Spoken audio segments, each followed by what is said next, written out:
Glad you're here this morning. Just kind of update you on a couple of things. Sent out a note about Ron's mom, still in rough shape up in Ohio. Ron, Jennifer, and Shelby have headed up to Kettering, Ohio to nurse her back to health. Excuse me. Also, Brian and Michelle are not with us today because today is Brian's birthday, or yesterday was Brian's birthday, so they're out celebrating that. Emily's birthday was this week. 21 today. Amazing. And today is Darren's birthday. Also 21. Darren's going like...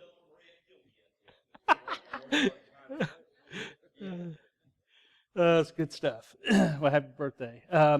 Also, I want to let you know, too, that Bluegrass Ironman, our men's group, is going to have our third annual Bluegrass Ironman shootout on September the 12th. And this is where we come together on a farm out here in Lancaster, Kentucky, about 35, 40 minutes from here. We meet families together, husbands, wives, kids, bring neighbors. Everything's free. We set up a target range, and it's really well organized. It's really well monitored by former Marine sniper and what do we call it? Trainer dudes, the military trainer dudes. Shoot them, trainer dudes. Yes, range people. Anyway, range dudes. Anyway, the 22 caliber rifles, handguns are all going to be provided. All the ammunition's provided. So it's a fun day for people that maybe in your youth used to go hunting with Grandpa and you haven't had a chance to do that. You can go shooting now. And you can also bring your own weapons. So if you have a .45 that's your favorite gun, you haven't had a chance to kind of blow the dust off of it, you can bring that down there too. Everything is very well governed, so if you bring your own weapons, make sure that you bring them unloaded and secured. Take them immediately to a range safety officer and have them approve that weapon and make sure that it's good. And just pay attention to every detail. Everything's watched very carefully. And I've been licensed concealed carry for a lot of years, and bought my first long rifle when I was 18 years old, and I'm 28, so for 10 years I've been around firearms. But when I went up to the firing line, there was a range safety officer right on my back, just in case he didn't know me, didn't know what I knew. There's just safety. So that's going to be September the 12th. Be lunch, games, be a whole day, 10 a.m. to 5 p.m. Cost for the event for Bluegrass Ironman members, free. For their guests, free. For their neighbors, free. For the kids, free. Everything's free. To go up and shoot all the guns, free. Cost of ammunition to you is free. Lunch is free. Games are free. No cost at all. I thought we should have a little cup at the porta potty, and we could make a buck off of this. Oh, no, we're not doing that. So it's September the 12th. Everybody's welcome. And it's a lot of fun. It was interesting seeing people in the years past come up and say, I've never fired a gun in my life. I had one person that's from Malaysia, and I believe guns are illegal in Malaysia.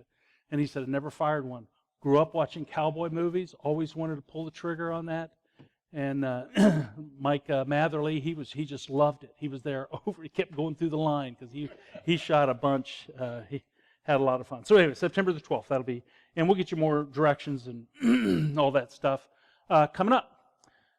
Good morning. Glad you're all here. School starting when? Monday? Sad people. College people are sad.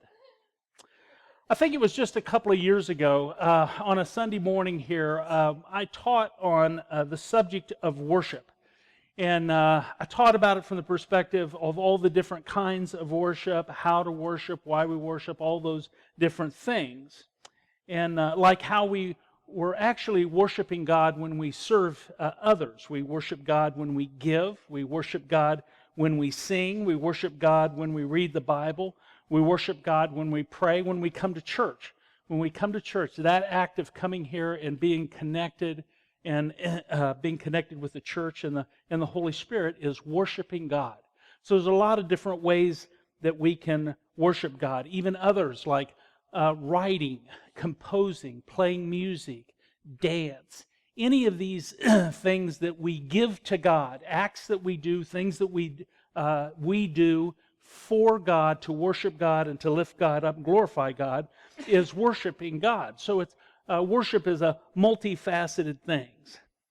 Most people, I believe, when they think of worship, they think of music and how important music is. And I agree with that to a certain degree.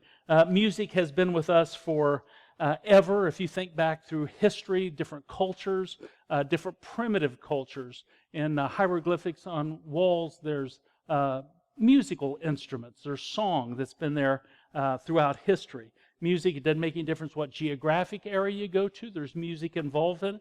It doesn't make any difference what race of people, there's always music involved. Music is everywhere and always has been everywhere. And I love music. From a little kid, embarrass myself here, I used to pretend that I was a disc jockey. That was a big thing when I was a kid, and I had a desk in my room, and I would sit there with my 45 record player, and people are asking what a 45 is and what a record player is, but that was one of the things that I did. I had a little fake microphone, so I loved music. Third grade, I asked my dad if I could join the band at school. I didn't know how to play anything, so somehow I got to play the French horn. Such a great instrument for somebody, not for a third grader. But my mother said I only learned to play the mating call of the bull moose on it, but I wasn't a good French horn player. Sixth grade, started taking private lessons in drums. I wanted to become a drummer. Unfortunately, my parents wanted me to become a percussionist. So I became a percussionist so that I could get a set of drums and then become a drummer. Learned to play the guitar, bass guitar, mandolin, dobro, a lot of different instruments like that. None of them really very well. I always said I learned to play the drums after I stopped playing the drums and learned to play the bass. And something clicked, and all of a sudden I started to understand rhythm a little bit differently. So music has always been something that's been important in my life and been a fun, and it's been worship. And there were times in my life, believe it or not, when I made money playing music. I remember when I was in the 7th grade, I made $124 in one night playing music. That was a few years ago. That was a lot of money back then. I mean, I was rated for Hollywood, I thought, but that didn't work out. Here's some things that are great sayings about music, too. Music is what feelings sound like. It's pretty good. I like that. The human brain is made up of 5% names, 3% phone numbers, 2% stuff I remember from school, and 90% song lyrics. If you think about that, that makes a lot of sense, too. At times, I fit into lyrics more than I fit into life. That's how important music is to us.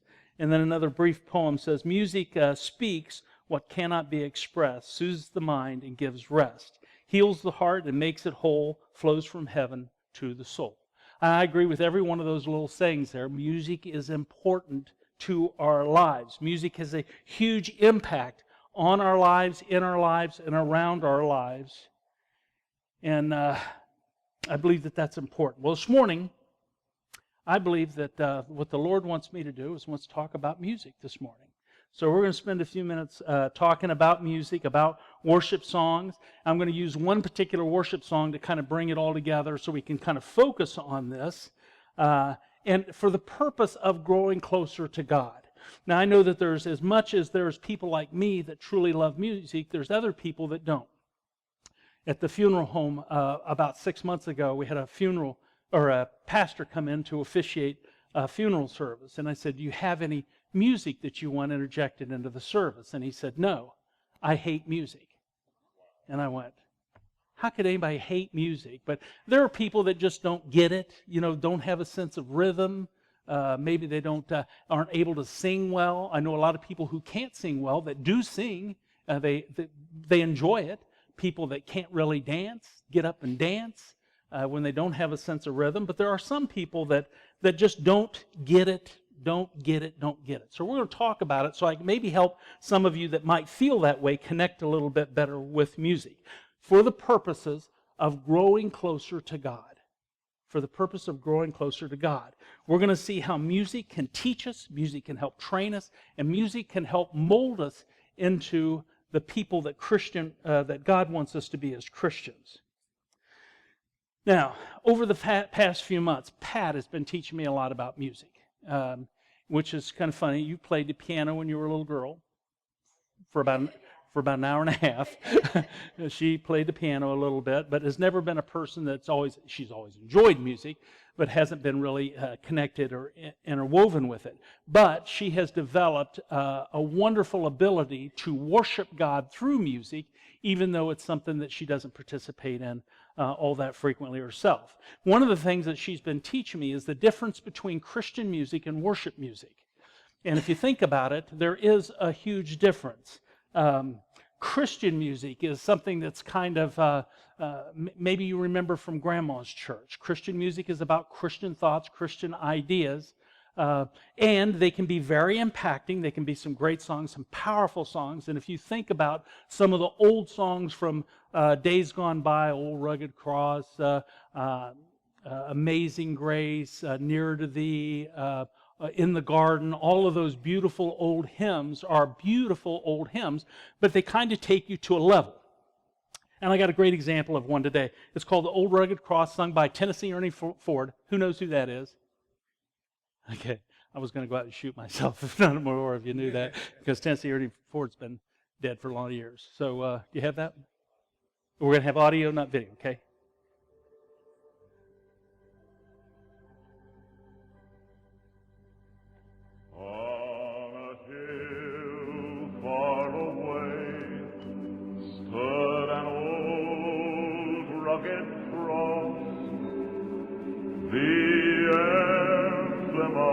Suffering and shame, and I love that old cross where the dearest and best for a world of lost sinners was slain.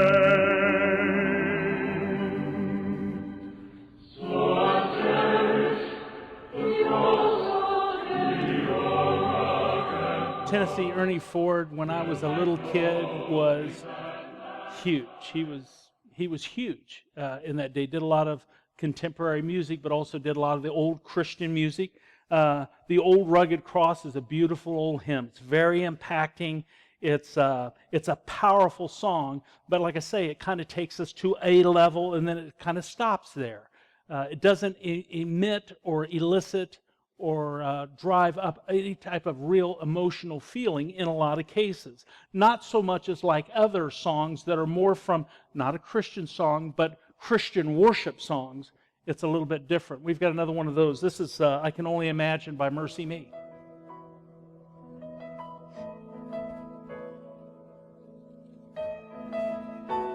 I can only imagine what it will be like when I walk by your side.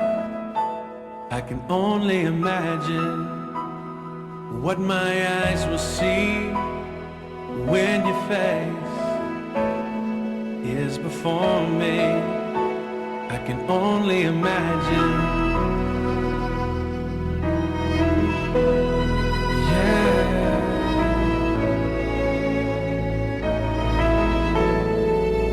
Surrounded by your glory, what will my heart feel? Will I dance for you, Jesus, or in awe of you be still? Will I stand in your presence, or to my knees will I fall? Will I sing hallelujah? Will I be able to speak at all? I can only imagine. See the difference in those songs? I can only imagine. Casting Ground sang the song, Mercy Me, put this song out. It's very different than the Old Rugged Cross. But the difference is not so much the hearing the difference in the music, but a lot of it is feeling the difference in the music. And that's the difference between Christian music, all good, all wonderful, all important. If you go back to Fanny Price, any of the old people from years and years and years ago to the contemporary people of today. But there's a difference between Christian music and worship music. Well, last week we sang a song called Who Am I by Casting Crowns. Great song. Today, our first song before the message was Who Am I by Casting Crowns, 2 weeks in a row. Who got that? None of you. Okay, you did. Okay. Same song 2 weeks in a row. Both of those, Who Am I? As I break that down as a worship song, I think about how powerful it is, also how emotional it is, but also how educational it is. And I think for some of us that don't necessarily connect with music from an intellectual or an educational point of view, we can maybe cover some ground with that today. So today we're gonna study. Our message is going to be on that song, Who Am I? And just kind of walk through it about what God has done for us with music. So from the perspective of how powerful it is, emotional it is, and educational it is. So we're going to begin right now. This song, Who Am I, begins with a very interesting question. It asks that right out of the gate. It says, Who am I, that the Lord of all the earth would care to know my name, would care to feel my heart? Who am I, that the bright and morning star would choose to light the way for my ever-wandering heart? Those are the beginning words of the song. And I think it's a great introduction, and it's a great list of questions there. But to truly understand some of those questions about who I am and who is this bright and morning star, you have to understand a couple of things first. And that is, who is He and who are we? We need to be connected with those two thoughts as we go forward. First of all, the song says that He is the Lord of all the earth and the bright and morning star. So what does that really mean? And I want you, when you hear songs like this, I want you to think about what these words mean. This is what this means. Jesus is the Lord of the earth. Relate that to a parent in a house, a mayor over a city, the president of a country, United Nations president. Jesus is the Lord of all the earth. He is the creator, He is the ruler, He is the leader, and the maker of everything on this planet. That's who He is. So when we're worshiping, when we're singing a song, don't sing words because they're words. Sing the truth of those words. So when you're lifting your voices to this worship song, you should be connected with who you're worshiping to and who He really is. He's not just Jesus, a name on a book.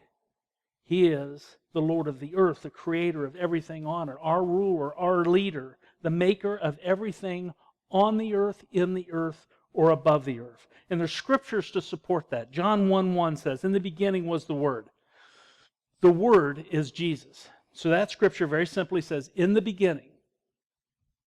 Can you imagine where that beginning is? In the beginning was the Word, and the Word was with God, and the Word was God.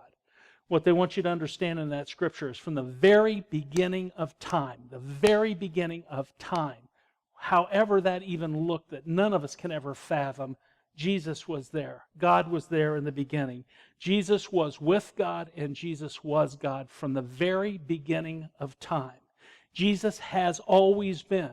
There has never been a time when He hasn't been. Jesus was not born on December the 25th, 0000. Jesus would not be 2015 years old if He was born on that date. Jesus always has been. Listen to this, Genesis 1:20 through 21. And there was evening and there was morning, and that was the fourth day. And God said, let the waters teem. Listen to this. God said, He spoke this. Let the waters teem with living creatures. Let birds fly above the earth across the vault of the sky. So God created the great numbers of the sea and everything with which the waters teem that moves about in it, according to their kind, and every winged bird according to its kind, and God saw that it was good. I want you to understand when you sing this song or you're in the presence of this music, who we're singing to. This is God, the creator of the universe, the person who's been here from the beginning of ever to today. And this is what He's done. He spoke into existence every animal, everything in this earth. He spoke it into existence. Everything except one, us, and He made us. But He spoke everything. What kind of power does that take? What kind of being does that take to imagine an ant and the ant begins to crawl? Or to imagine a bird, and that bird begins to fly.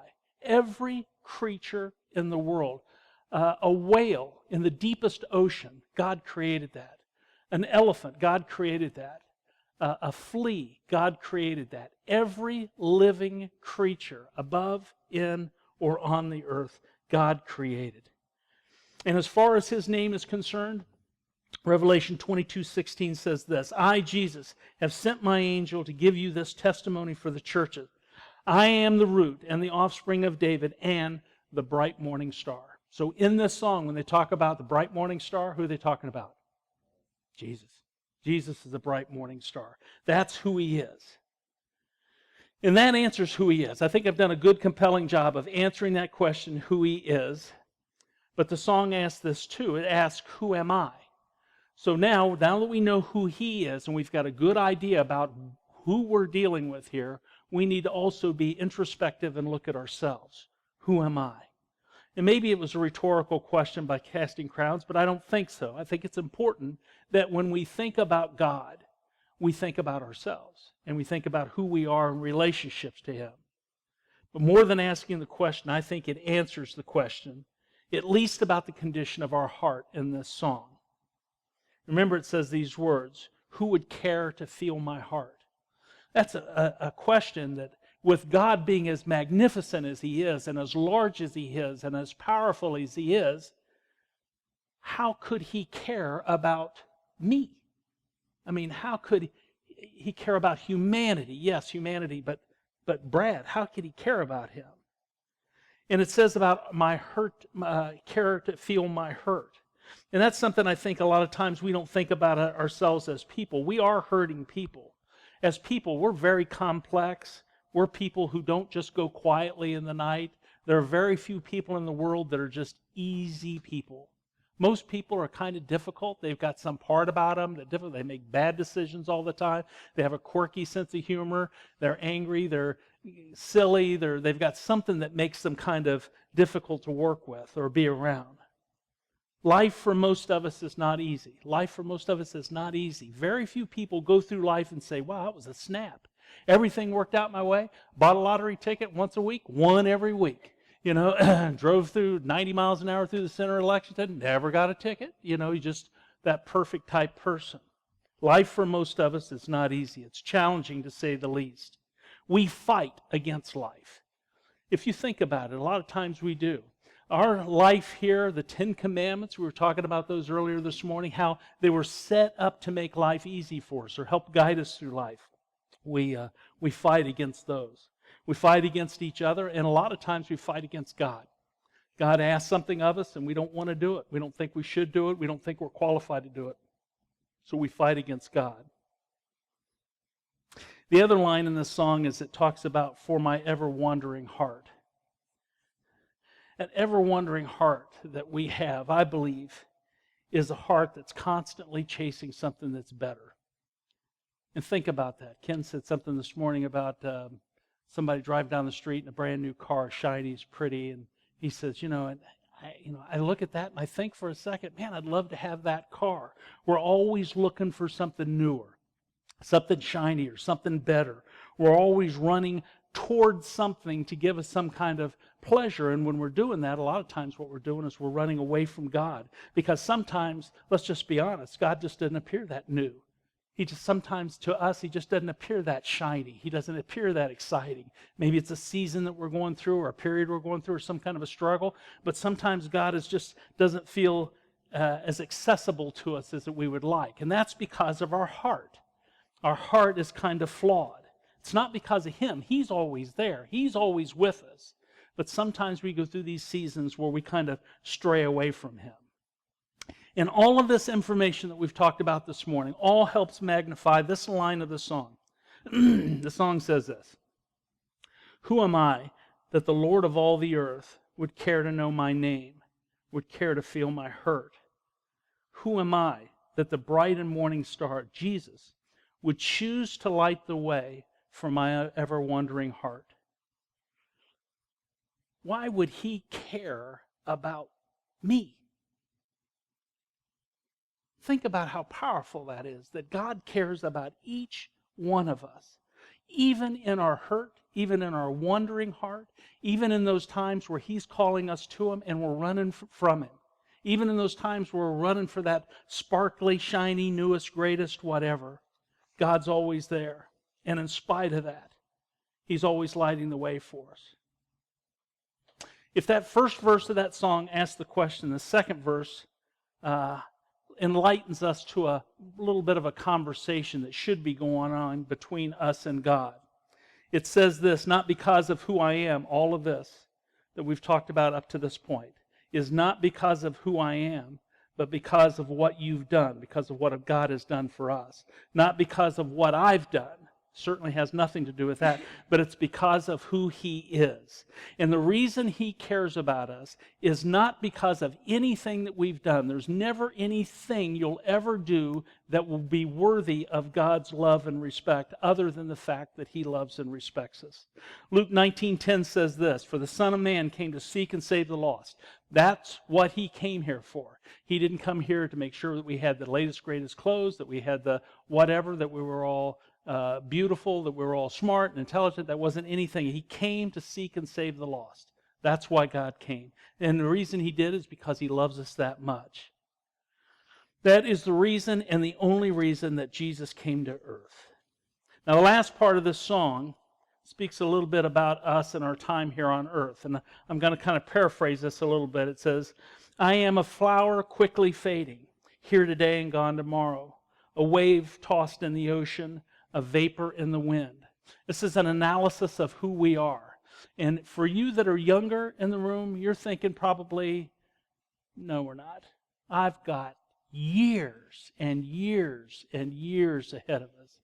For older people like Dennis, he's thinking, man, this is almost over. None of us like to talk about the short period of this season of life, but we're going to this morning. For those of you who are parents, those of you who are married, think back how quickly time is running for you. Just moments ago, you and your sweetie were probably dating, staying out late. That's past 11 o'clock for those of you who go to bed at 10. Some of you go out on dates, stay out until 11, 12, 1 o'clock in the morning, go home, pick up the phone, call each other, talk till 3 or 4 o'clock in the morning. That was just yesterday. That was just a minute ago. And now there's children, there's a home, there's cars, there's bills, there's things going on in our life. This last Tuesday, we celebrated my oldest daughter's 40th birthday. My baby is 40 years old. I mean, how is that even possible? Each parent in here is thinking the same thing about their kids right now. They're thinking, it was just the other day. They were these little tiny things, and now they're going to high school and college. And Kelly was 40 on Tuesday. I woke her up about noon. I sensed some tears being shed in the bed. I'm okay, Dad, but I'm 40. But just yesterday, she was chasing those Easter eggs with that pink dress and the ribbons in her hair, running through the backyard, trying to pick up all those Easter eggs. She was probably 4 years old at the time. In a blink of an eye, she was graduated from high school. The day after that, she graduated from college. The minute after that, she was married. 1 child, 2 children, 3 children now. Graduated from college. She's running one of the biggest OBGYN practices for a doctor up in Cincinnati. But it's just in a second she was that little girl. I still remember the day she was born. I remember that image of her being born. I remember going to the hospital, and we were going to name her Ryan because you didn't know what the babies were back then. You know, there was a surprise. And I can remember going there, and we were on our way to the hospital, and her mother said, what if she's a girl? And I hadn't even considered that possibility. I didn't know that was an option. I thought they were all boys. And I said, well, if it's a girl, we'll call her Ryan's sister. But there was a Kelly Springfield Tire sign there. I swear, that's how Kelly got her name. She's named after a tire. She's probably a retread. In my mind, as I think about my own life, in my mind right now, I'm 28 years old. I just believe that that's where I'm at. That's where I think. Pat says the other day she's about 25. She said in her mind, we all have these barometers that say this is where we're at. This is what we're really like. But in the blink of an eye, things change. Scriptures try to answer some of these questions too. James 4:14 says this, "What is your life? You are a mist that appears for a very short while and then you vanish." We're just here for a very short time and then we disappear. But in spite of all this, in spite of all of the fact that we're just here for a while, in spite of the condition of our heart, still the song says, "Still you hear me when I'm calling. Lord, you catch me when I'm falling, and you've told me who I really am. You've told me who I really am, and that is that I am yours." That means that God is still here. We still have a relationship with Him. In spite of who He is, you and I have the relationship to be able to fellowship with Him, spend time with Him, to converse with Him. God is still here for us to pick us up when we fall, when we make mistakes, when we make bad judgments. And in spite of what we've done and who we are, He is here with us. And He looks at us as who we are, which is His child, not by our mistakes, not by the things that we've done, but by who we are in Him. He says this very clearly, that we are His. In light of who we are, in light of who He is, isn't this an amazing song? Isn't this an amazing song when you think about this whole thing put together? What kind of God is it who would love me, who would love you, and be willing to have this conversation with us in spite of our fallen place, our mistakes, our warts, our hang-ups, our running from Him, but He's still there with us. The song goes on to say, "Who am I, that the eyes that see my sin would look on me with love and watch me rise again? Who am I, that the voice that calmed the sea would call out through the rain and calm the storm in me? Not because of who I am, but because of what you've done. Not because of what I've done, but because of who you are, God. Because I am just a flower, quickly fading, here today and gone tomorrow. Like a wave tossed in the ocean, a vapor in the wind. But still you hear me calling. Lord, you catch me when I'm falling." In spite of all of this, you call me yours.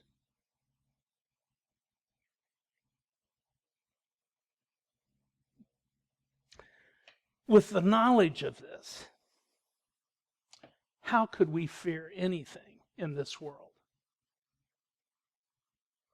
Given who we are, given our relationship with God, how could we fear anything? Do we fear mortal man if we have God with us? Absolutely not. There's no reason to. Do we fear the evil in the world with God at our side? Absolutely not. People that are going back to school, bullies in school, competition for popularity. Do we fear that? Absolutely not. Not with God with us. Do we fear our government? Absolutely not. Do we fear our boss? Absolutely not. Whom shall we fear with God by our side? Not one person, place, or thing, because He has identified us as His. We have nothing to fear. Bless you. Now, obviously, this lesson isn't about this song. Maybe it is about the song. Maybe it's about the lessons in the song. Maybe it's about the words in the song. Maybe it's about how to worship. I'm not really sure. But this is what I do know. When it comes to worshiping God, God deserves our very best. Not because of who we are, not because of what we've done, but because of who He is and what He's done. So we're going to have one last worship song today, and I ask you to stand with me and listen and sing and worship. And then when you're finished with this, if you would, someone at each table, just guide that table in prayer.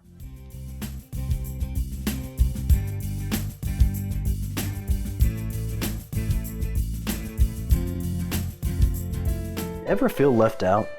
Ever feel like you just don't understand? Or that nobody understands you? You ever feel like nobody cares? Come climb the mountain. It's nothing like you've ever seen. Our philosophy is simple. Love God, love people. The Mountain Community and Christian Learning Center. It's faith, it's family, and it's friends. Stroll in, grab a donut, some coffee, and grab a seat. Enjoy the company of a warm, welcoming family of Christ followers as we encourage, support, and worship together. No Sunday's best here. Simply come as you are. Come as your own Father would have you. On Sundays, 9 a.m. is Happy Hour Fellowship with a message from Pastor Brad Allred or a guest speaker starting at 10. If you're looking for a church family or simply looking for a change, stop by and visit. We'd love to have you.